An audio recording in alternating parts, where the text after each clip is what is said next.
제가 설교를 준비하다 보니까 어떤 분이 쓴 글에 눈길이 가했습니다. 교인들이 싫어하는 설교의 유형 이렇게 써놨어요. 그래서 뭘까 되게 궁금했어요. 아주 여러 가지를 적어놨는데 제일 첫 번째 써놓은 게 뭐냐면 설교 가운데 하나님이 없는 설교 이렇게 써놨어요.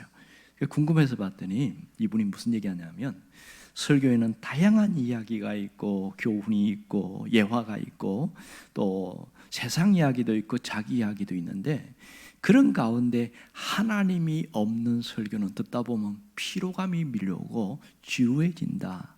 나중에는 설교를 다 끝나고 나서 뭘 들었나 그런 공감이 생긴다. 그 얘기를 합니다. 100% 공감이 되는 얘기지요. 오늘 바울이 설교한 얘기를 우리가 보고 있는데 바울의 설교는 하나님으로 가득한 그런 내용들이 담겨 있습니다. 오늘 우리가 보고 있는 이 사도행전 13장은 사도 바울이 비시디아 안디옥에서 그 유대인 회당에서 했던 긴 설교의 내용입니다. 우리가 읽은 본문은 거의 결론 부분에 해당하는데 여기에서 썩음을 당하지 않으신 예수님, 그 예수님의 부활에 대하여 이야기를 하고 있습니다. 온전한 구원자가 되시는 이 예수님이 계셨기 때문에 그분은 부활하셨기 때문에 육체가 썩지 않았다는 얘기지요. 그러므로 그분을 통하여 우리가 살면은 살든지 죽든지 우리는 영원히 함께 할 수 있고 우리도 주님과 함께 부활할 수 있다. 그 얘기를 하고 있는 겁니다. 그러므로 우리가 신앙생활할 때에 언제나 주님과 함께 그해야 됩니다. 이게 바울의 설교의 내용이었습니다. 그러면 오늘 본문은 바울이 그 설교를 했을 때에 들은 사람들의 반응이 나오고 있어요. 좀 유대인 회당에서 설교를 했는데 반응이 어땠을까요? 거의 폭발적이었습니다. 한 번도 이런 설교를 들어본 적이 없거든요. 예수에 대해서 생명에 대해서 올바른 설교를 듣지 못했는데 이 설교를 듣고 나서 영원히 썩음을 당하지 않은 그 예수님을 믿을 때에 우리도 함께 부활할 수 있다는 그 확신을 두니까 눈이 반짝반짝해진 거예요. 그래서 다 마치고 나가는데 이제 그게 나온 사람들이 뭐라고 이야기하냐면 한 번 더 회당에서 설교를 해주세요 이렇게 부탁하는 거예요. 한 번 더. 그렇게 하니까 다음 주에도 또 하겠다고 약속을 했어요. 그렇게 하고 나오는데 이 사람들이 집으로 가는 것이 아니고 바울과 바나바를 졸졸 따라다니면서 궁금한 것을 이야기하는 거예요. 그동안 성경에 대해서 의문났던 얘기를 쫙 물어보니까 다 풀어주니까 너무 좋은 거예요. 그런데 이제 마지막에 꼭 한마디 하는 게 있었습니다. 이것은 당부의 말씀이었습니다. 그것이 뭐냐면 오늘 43절에 뭐냐면 항상 하나님의 은혜 가운데 있으세요 이 얘기를 하고 있는 거예요. 이 설교를 듣고 예수를 믿기로 작정하고 우리가 하면 식으로 하면 영접하고 결단하고 했단 말이에요. 이렇게 했어요. 그런데 이 사람들에게 뭘 얘기하냐면 항상 하나님의 은혜 가운데 있으세요. 이게 무슨 뜻일까요? 하나님의 은혜 가운데 있으라는 것은 두 가지 개념입니다. 하나는 하나님의 은혜가 여러분들에게 임하고 있는 것을 잊지 마십시오 이런 뜻이고요.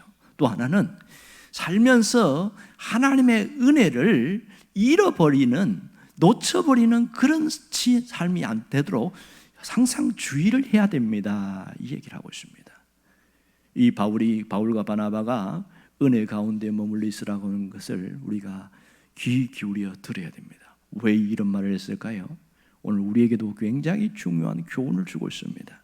이것은 신앙생활의 핵심이기 때문에 그렇습니다. 예배당에 나오기는 나오는데 신앙생활이 도대체 뭔지 예수 믿는 게 뭔지 모르는 분이 굉장히 많아요. 그냥 앉았다가 한 시간 때우고 가는 사람이 참 많습니다. 그래서 내가 뭘 믿는가, 내가 믿는 그 신앙에 대해서 모호한 경우가 굉장히 많습니다. 그런데 오늘 이 바울이 말한 이 얘기는 굉장히 중요합니다. 은혜 가운데 머물러 있는 것은 복음의 진수를 이야기하고 있습니다. 복음의 핵심이 여기에 있는 거예요. 여러분, 복음으로 사는 것이 무엇인가가 이 속에 담겨 있습니다. 하나님이 그들에게 함께 하셨고 이미 바울을 통해서 설교를 들은 그들 속에는 하나님의 은혜가 임해 있거든요. 그러면 그 은혜를 잊지 않고 기억하고 살아라 그런 얘기잖아요. 그럼 도대체 그들에게 임한 은혜가 뭐예요? 그것은 대략 두 가지로 설명할 수가 있습니다. 하나는 구원의 은혜입니다. 새 생명을 얻는 그런 구원의 은혜예요. 하나님의 자녀가 되는 그런 놀라운 은혜가 그들에게 주어졌어요. 그러니까 우리 식으로 하면 예수 믿고 나서 신분이 바뀌었습니다. 여러분, 그것을 절대로 잊어버리면 안 됩니다. 이 뜻이 되겠죠. 그런데 그것을 잊어버리는 거 안 잊어버리는 거 차이가 많다는 겁니다. 오늘 죄 사함을 얻어서 영원한 생명, 영원한 하나님의 자녀가 되는 그 은혜를 입었다는 것을 간직하고 살아가는 것과 그냥 사는 것은 너무나 다르다, 그 얘기를 하고 있는 것이죠. 자, 비시디아 안디옥에 있는 이 사람들 한번 보십시오. 그들이 하나님을 먼저 알았고 은혜를 달라고 해서 하나님의 은혜를 주셨어요? 그런 일은 한 번도 없어요.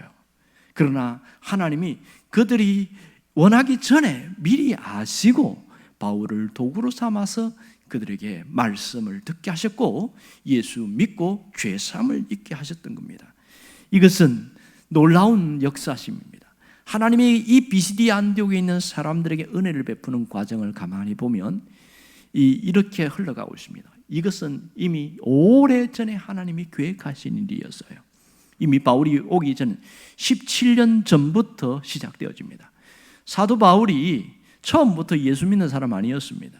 그는 오히려 예수 믿는 사람들을 잡아서 감옥에 집어넣고 죽이는 그런 예수의 대적자였어요.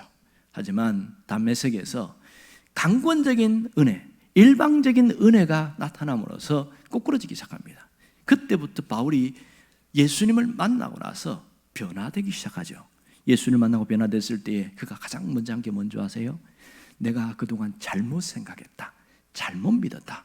그러면서 가슴을 치면서 내가 제대로 이 깨달았던 말씀을 전해야 되겠다 해서 그 자리에서 이 비시디아 안디옥이 아니고 그 다메섹에서 거기서 복음을 전하는 거예요. 그런데 거기에 있는 유대인들이 거세게 반발합니다. 아주 저놈은 배교자라고 이러면서 할 수 없이 바울이 아라비아 사막으로 갑니다. 3년 동안 거기서 개인 경건 훈련을 해요. 아라비아 사막에서 3년을 훈련한 다음에 다시 예루살렘에 옵니다. 예루살렘에 와서 유대인들에게 똑같이 예수의 복음을 전하는데 여기서도 굉장한 핍박과 방해가 심했습니다. 심지어 바울을 죽이려고 하는 자들이 곳곳에서 보이기 시작했고, 아, 이러면 죽겠구나. 그렇게 해서 예루살렘에 있는 그 형제들이 몰래 바울을 빼서 길리기아 다소인 바울의 고향으로 함께 그 먼 거리를 함께 갑니다. 자, 바울은 다소에서 13년 동안 집거 생활합니다. 감옥이 없는 감옥 같은 곳에서 답답함 속에 있습니다. 세상적으로 볼 때는 실패한 자죠. 그러나 하나님이 가지 말라고 하니까 갈 수가 없는 거예요. 그래서 13년 동안 하면서 뭘 했을까요? 구약에서 내려오는 모든 성경 속에 예수님에 관련된 모든 것을 다 하나 연구하고 재해석하고 분석하는 이 엄청난 작업을 한 거예요. 그러면서 바울의 신학이 확정되어지는데 그것이 바울 서신 13권, 14권 안에 다 녹아져 있지 않습니까? 이 일들을 했어요. 그러고 나서 어떤 일이 벌어집니까? 저 예루살렘 북쪽에 있는 시리아 안디옥에 교회가 세워졌습니다. 이방인들이 교회를 세웠어요. 너무 성장하니까 예루살렘에 요청을 한 거죠. 우리 교육자를, 목회자를 보내달라. 그래서 바나바를 보냅니다. 바나바가 가서 목회하는데 부흥이 막 굉장히 잘 되고 막 너무 잘 되는 거예요. 그래서 혼자가 너무 버거운 거예요. 그렇게 해서 전에 예루살렘에 왔던 바울이 생각난 거죠. 바울 어디 있습니까? 다소에 가 있잖아요.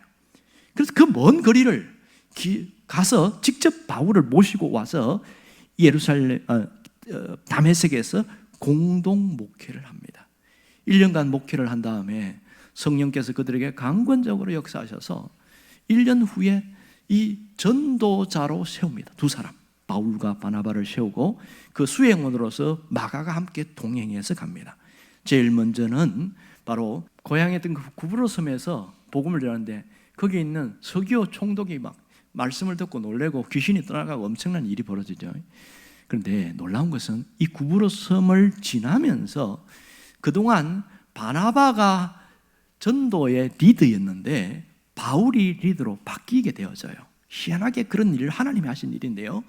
그렇게 해서 어디로 가냐면 다시 배를 타고 이 소아시아 지역으로 가는데 거기가 버가입니다.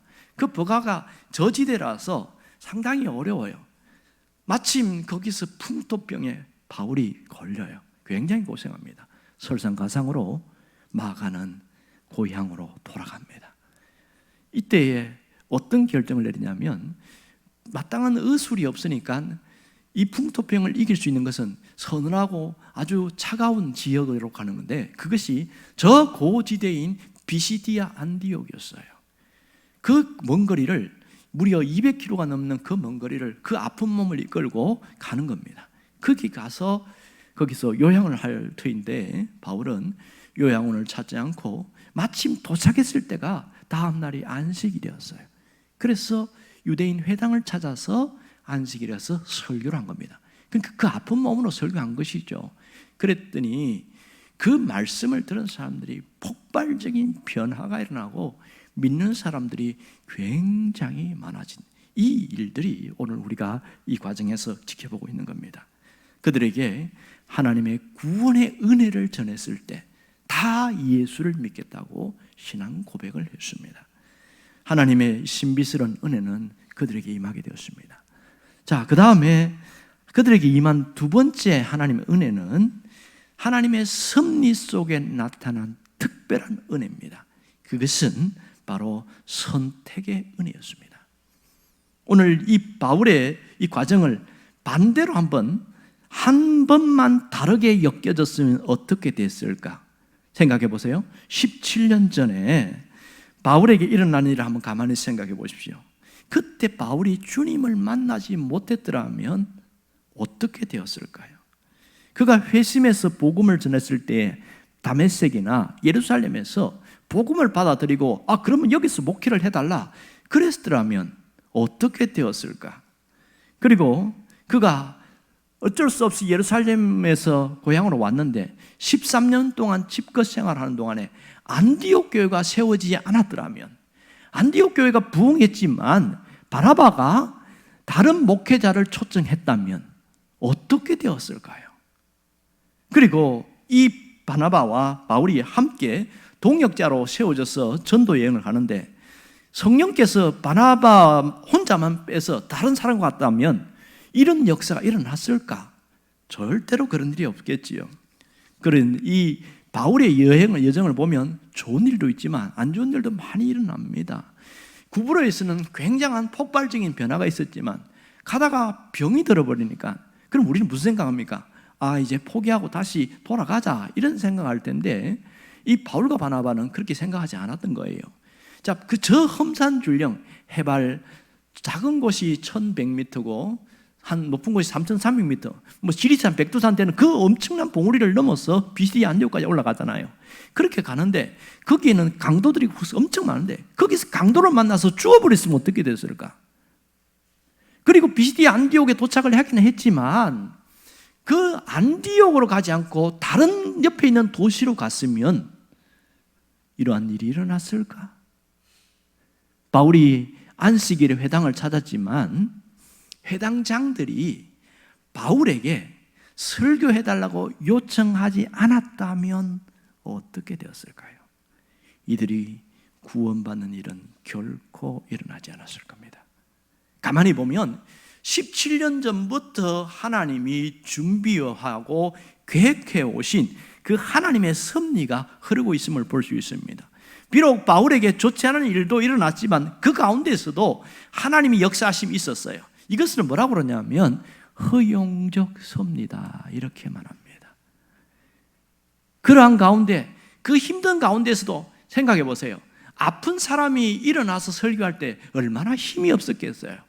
그렇지만 뚜렷한 예수의 복음을 전했을 때 그들은 완전히 달라졌습니다. 그 구원의 은혜가 그 속에 임했을 때에 그들의 변화가 일어난 것이죠. 이 구원론의 관점에서 보면 이 비시디아 안디옥의 사람들은 하나님이 이미 작정하여 선택한 사람들인 것을 알 수 있습니다. 그런데 17년 후에 바울을 도구로 구원의 은혜를 베풀어 주셨다는 것을 알 수가 있겠지요. 자, 여기에서 그 은혜를 받은 사람들은 놀라운 역사가 일어납니다. 뭐가 바뀌어요? 삶이 바뀌는 거죠. 예수를 믿으면 가장 먼저 뭐가 바뀝니까? 신분이 먼저 바뀝니다. 그런데 이 신분이 바뀌는 건 눈에 보이지 않아요. 죽어서야 뚜렷하게 보이니까. 그 다음에 예수를 믿고 나면은 우리의 내면이 바뀌기 시작해요. 내면. 생각이 달라지고 가치관이 달라지고 의식이 달라지고, 그런데 그것이 삶으로 이어지게 되어집니다. 삶이 확 달라져요. 극단적으로 생각하면 이런 거죠. 세상 사는 게 너무 힘들고 세상에 소망이 없어요. 그럴 때 죽을까 하는 생각을 수도 없이 먹다가, 그러다가 어릴 때 초등학교 2학년 때 크리스마스 때 교회 간 생각이 그때 마침 나는 거예요.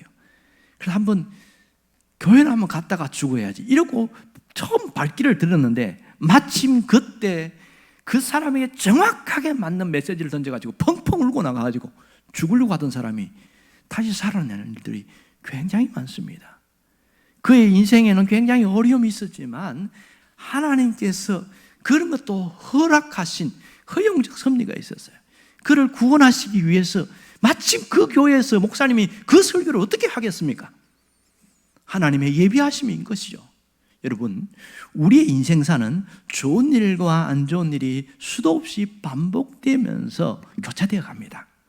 그 가운데 하나님의 섭리가 있고 하나님의 역사하심이 있어요. 이걸 믿고 받아들이는 사람은 좋을 때 기뻐하고 슬플 때 짜증내고 우울하고 이렇게 살지 않아요. 어떻게 삽니까? 하나님의 뜻이 있을 거야.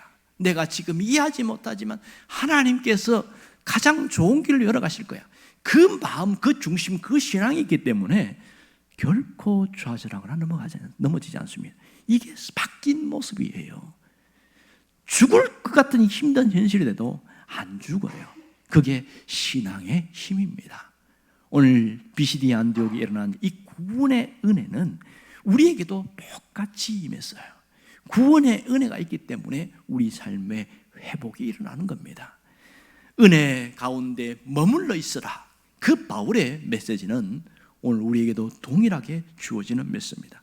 항상 은혜 가운데 있는 것은 우리 영혼이 새로워지고 우리 삶이 회복되어지고 삶을 일으키는 에너지가 생기는 강력한 힘이 되어집니다. 은혜 가운데 있으라는 것은 다시 말해서 예수 그리스도 안에 있으라, 이 뜻이거든요. 그럴 때에 우리의 모든 결핍이 풍요로움으로 흘러넘치는 삶으로 달라지게 되어집니다. 이것을 체험해야 진짜 신앙생활하는 걸 알 수 있죠. 현재 우리의 삶에, 여러분의 삶에는 은혜가 얼마나 흘러가고 있습니까? 여러분의 삶 속에 은혜는 얼마나 넘치고 있냐고요. 반대로 은혜가 메말라 있는 마른 이 장작 같은, 마른 낙엽같이 바싹바싹 그런 사람 혹시 없는가? 우리가 생각해 봐야 됩니다. 우리가 이건 알아요. 하나님의 은혜 가운데 머물러 있어야 되는 건 압니다. 하지만 현실에 들어오면서 어느 순간에 은혜가 바싹 메말라 있는 이런 삶을 살아갈 때가 있어요. 왠지도 모르고 자기 정신없이 살다 보니까 내가 마음이 공허하고 내 마음에 막 짜증이 가득하고 모든 게 예민하고 막 이 세상 망할 세상 됐으면 좋겠고 불질러졌으면 좋겠고 뭐 이런 생각이 들 때가 있단 말이에요. 왜 이런 일이 생길까요? 두 가지 문제가 있습니다. 하나는 근심이 들어올 때 은혜가 메마르기 시작합니다. 사람의 마음속에 근심이 들어오면 모든 것이 마르기 시작해요. 이 근심은요, 연령, 직업, 나이, 성격 관계없이 모두에게 찾아옵니다. 근심은 정신적으로 황폐하게 만들 뿐만 아니라 육신적으로 굉장히 힘들게 합니다. 자문해 보면 근심이 오래되면 뼈가 마르느니라 이랬어요. 골다공증 걸린다 그렇게 말했습니다. 어떤 의사는 근심이 많은 사람은 근육과 뼈에 심각한 문제가 생긴다 이렇게 이야기해요. 그리고 오장육부가 뒤틀어지고 각종 병이 생겨난다는 겁니다. 근심은 정신적으로 문제만 주는 게 아니라 육체적으로도 심각한 문제를 줍니다. 그럼 영적으로는요, 당연히 영적으로 피폐해질 수밖에 없는 거예요. 은혜가 흘러가던 사람도 그 속에 근심이 자리를 꽉 잡고 있고 그렇게 살아가면 그 사람은 은혜가 바싹 마른 그런 메마른 골짜기를 지나가고 있는 사람처럼 되는 겁니다. 그럼 왜 근심이 찾아올까요? 근심 안 하고 싶은데 근심이 찾아와요. 왜 그럴까요? 내 마음대로 안 되기 때문에 그래요. 내 마음대로 안 되기 때문에. 잘하고 싶은데 안 되는 거예요. 성공하고 싶은데 안 되는 거예요. 모두가 성공을 원하지만 실패합니다. 모두가 돈 많이 벌기를 원하지만 돈을 많이 못 벌어요. 건강하기를 원하는데 자꾸 아픈 곳이 생겨요. 그러니 근심이 찾아올 수밖에 없습니다. 자식을 기르는 사람은 자식 때문에 근심이 찾아와요.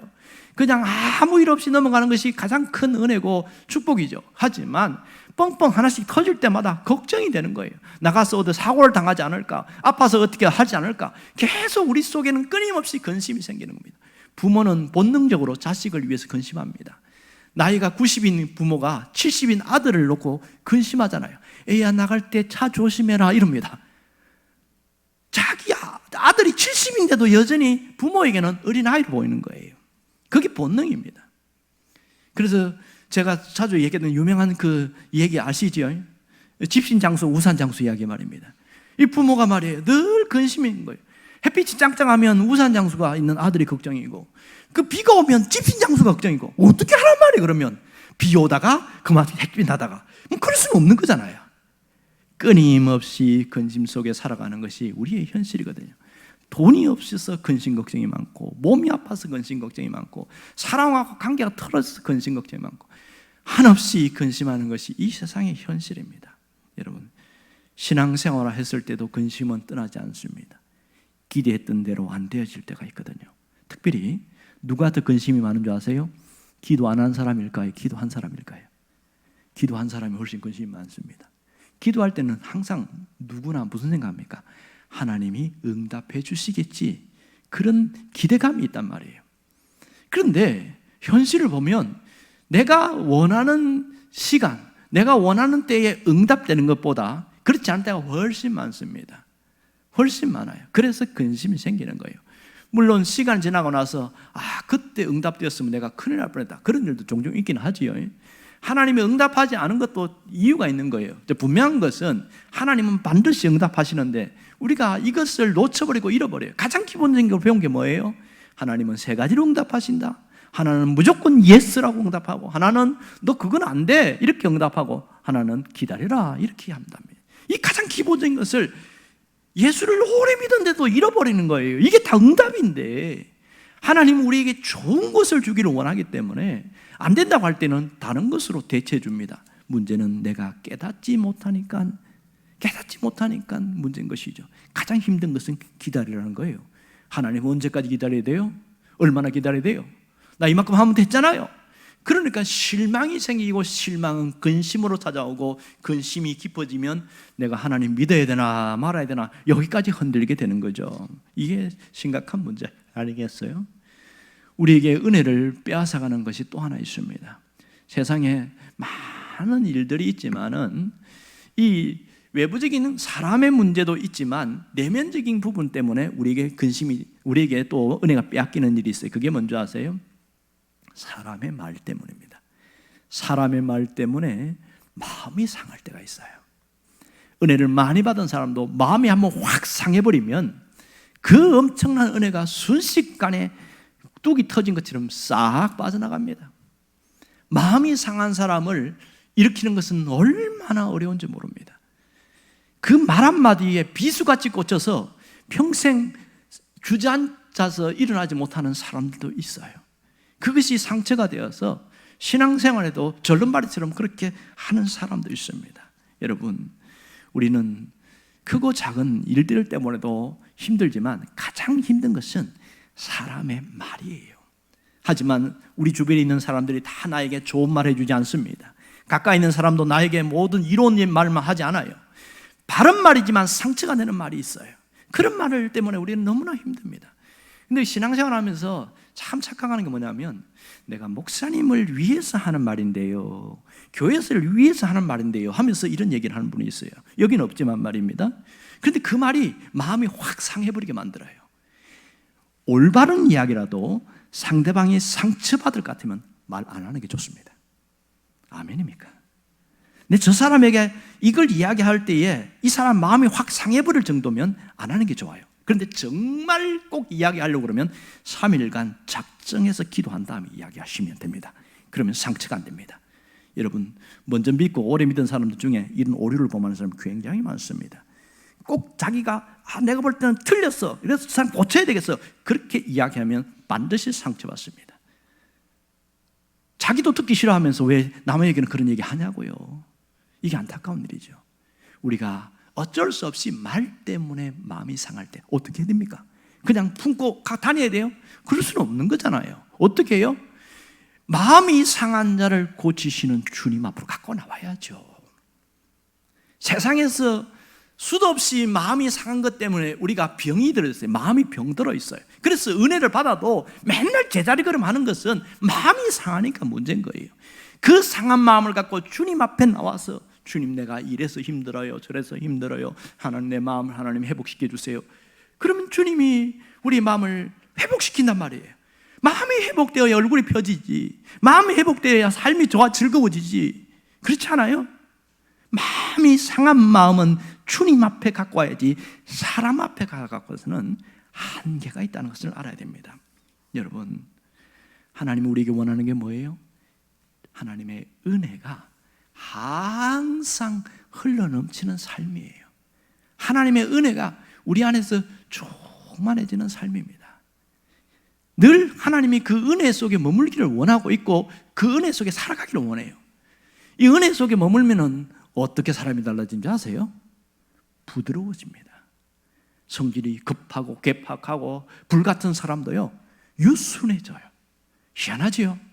은혜가 그 속에 확 흘러가면 아주 예민한 사람도 부드러워지기 시작하고 얼굴이 펴지기 시작해요. 그러니 가장 행복한 사람이 누굴까요? 은혜 받은 본인이에요.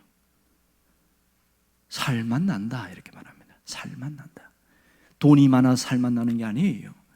뭔가 나한테 좋은 게 많이 들어와서 살만 나는 게 아니에요.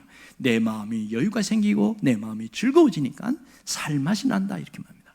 여러분에게 이 은혜가 있기를 원합니다. 살맛 나는 인생을 살아가기를 바랍니다. 이런 삶을 살려면 우리가 꼭 놓치지 말아야 될 게 있습니다. 어떻게 해야 돼요? 항상 그리스도께 집중하는 삶을 살아야 됩니다. 뭐 해야 된다고요? 오직 예수 그리스도에게 집중하는 삶을 살아가야 한다고요. 왜요?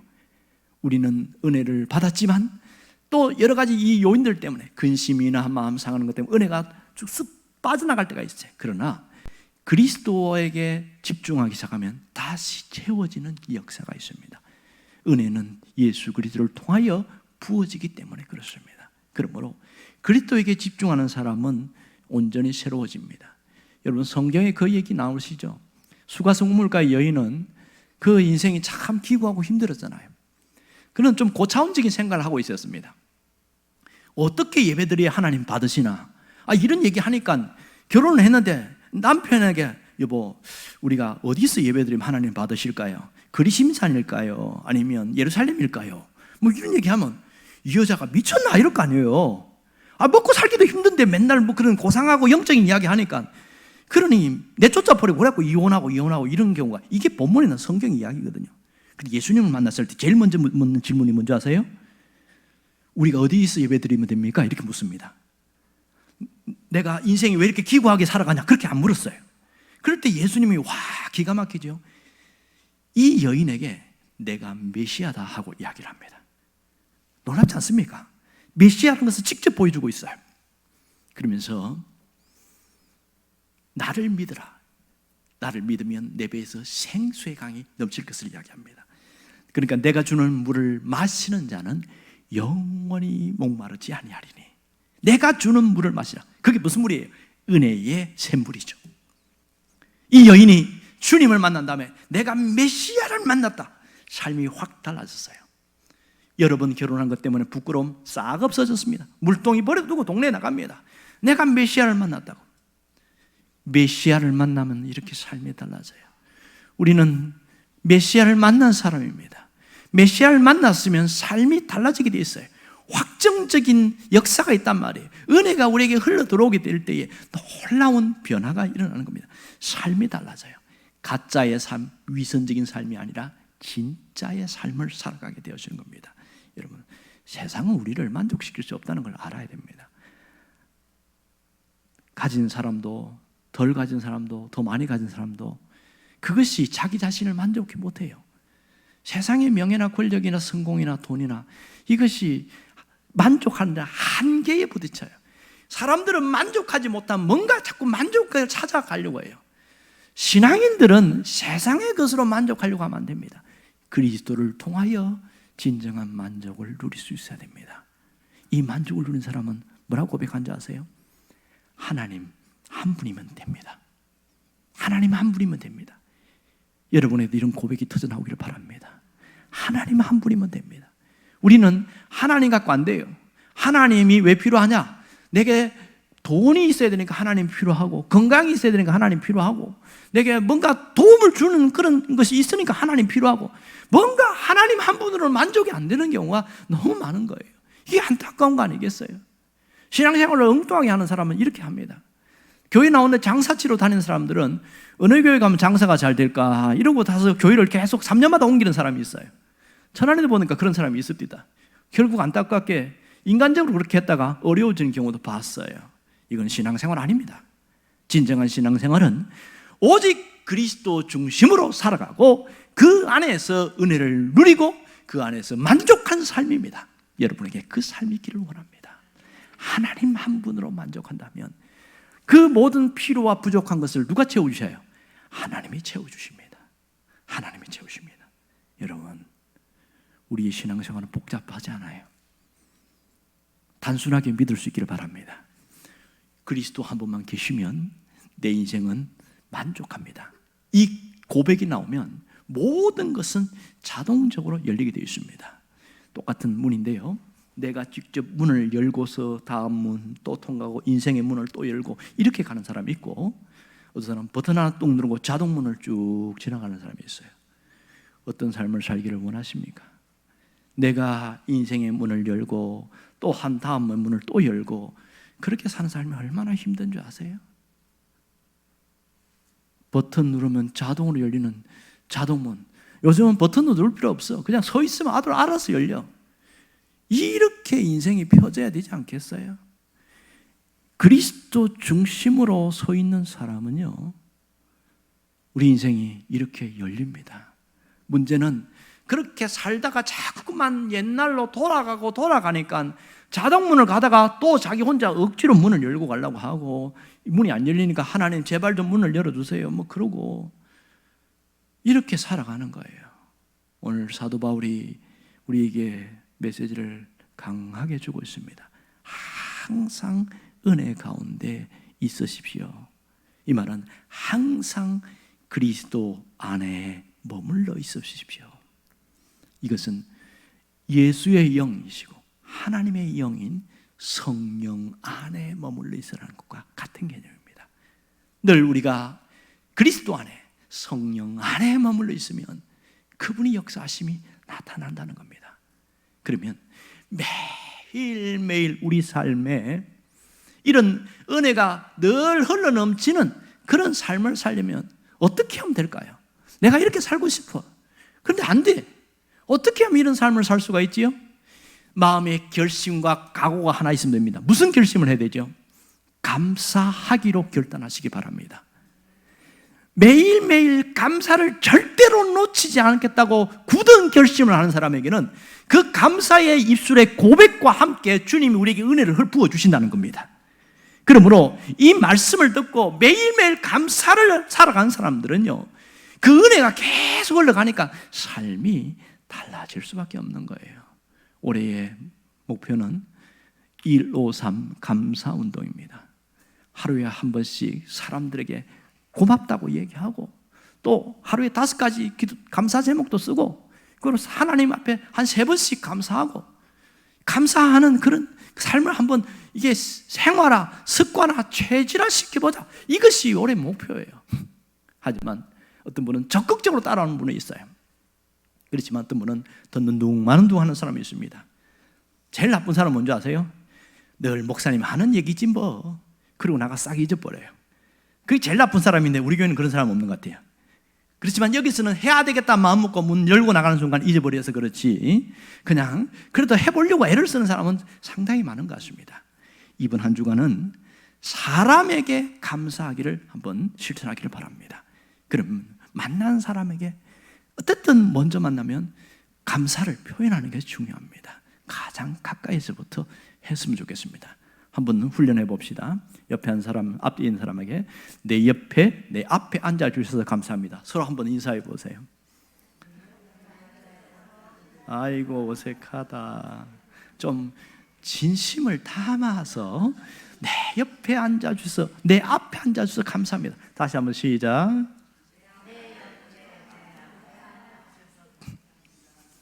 여러분, 이번 한 주간에 감사를 직접 표현을 해보십시오. 가장 가까이 있는 사람, 그리고 주변에 내가 함께 활동하면서 만나는 사람에게 감사를 표현하는데 주의할 점이 있습니다. 무조건 밑도 끝도 없이 감사합니다 이러면 놀래버립니다. 뭐가 감사하다는 거야? 의문점을 던지면 안 됩니다. 오늘 따뜻한 커피를 주셔서 감사합니다. 뭔가를, 내용을 얘기하고 감사를 붙여야 됩니다. 오늘 먼저 인사해 주셔서 감사합니다. 오늘 앞에, 맨 앞에 있는 분이 먼저 인사했거든요. 제가 인사를, 답을 할 겨를이 없어가지고 나왔은 말이지. 하여튼 내 마음에 고맙다 이런 생각이 드는 거예요. 그것을 표현해보자. 여러분이 감사로 삶이 달라지기를 주의 이름으로 축원합니다.